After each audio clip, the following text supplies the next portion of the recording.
Okay, so you guys probably know this already. This is straight from downstairs from 2 hours ago. Ko'olau Deluxe and one of our favorite tone woods. This is a redwood top. At first I thought it was cedar, and I should know by now. This is redwood. And for redwood, I was telling Andrew earlier that it has a very spruce-like tone to it. It's not a bad thing at all. Redwood is a little bit kind of toned back in a way. You still get a lot of volume, good tone, good sustain, and everything. But this one is a little bit more responsive on top, which is very nice. We strung this up with a low G about an hour ago, and I'm glad we did. I mean, I thought it sounded great even with high G. That's a good indicator. If it sounds good even with high G, it's gonna sound amazing with low G. And this does. Yeah, I asked you if you thought we should change the strings. You're like, no, it sounds no. great. Like maybe a little G. But yeah, redwood to me, like it's almost got the qualities of cedar, but more the clarity of spruce. Very good clarity, especially on this one. And this is with the Maybe even more than spruce on the highest frequencies. Like you get that really crisp. Yeah. So that's like nylon strings on this, but it's still really good overtones still. Let me just get one of these here.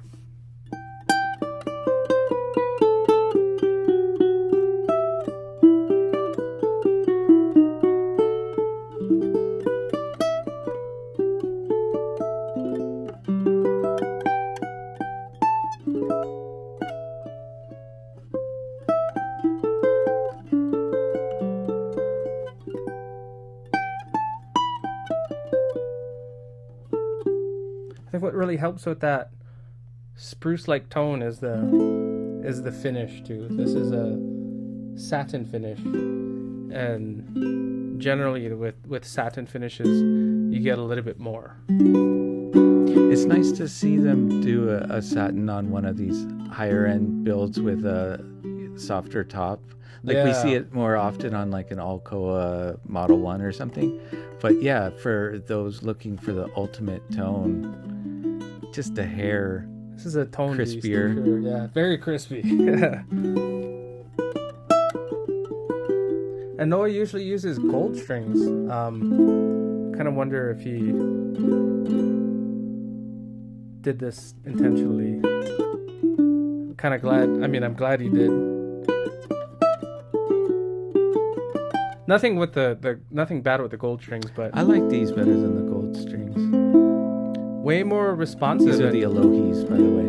Yeah. You still get a really classic ukulele sound, which is nice. You know that mid-range ukulele twang comes out really nice.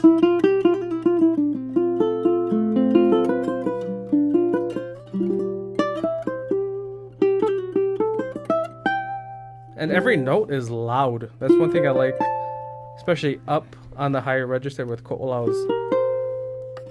Whatever you throw at it, it's just gonna sound.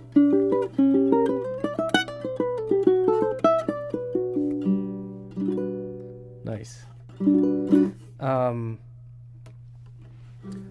Super curly koa back insides. That helps with the punch that you hear, that volume that you get. Yeah, rosewood binding, white purfling lines, rosette, abalone. Such a cool looking koa. Yeah. I love the sides. Jeez. At first thought it's like a soft spoken kind of design, but when you examine it, it's like, no, it's not. No, it's not. And then you play it, it's like, all right, yeah. I think by this time we've played hundreds of ko'olaus, and they all sound different in a good way. They're all, the ko'olau has a kind of tone. When you play it, you're like, oh, that's a ko'olau ukulele, but they're not ever the same. It's like kids. They're all kids, but they're all different. You can tell they're same family. This one is a little bit like, when I looked at it at first, I was like, oh, cedar or, redwood soft top. It's not going to be so much in your face, but this one is in your face. But it's like, hey.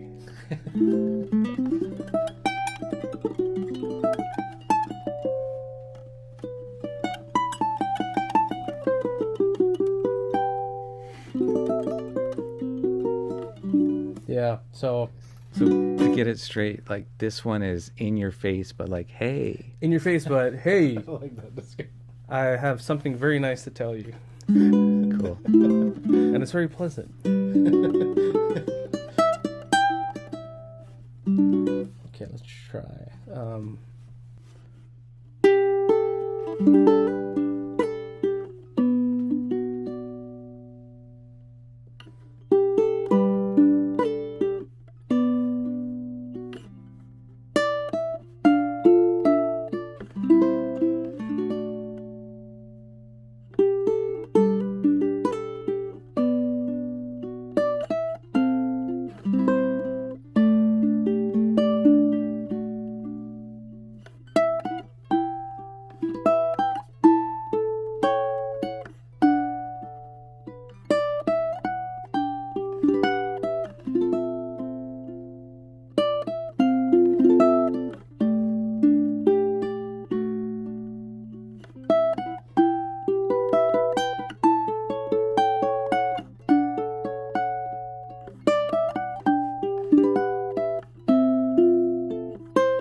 Something like that.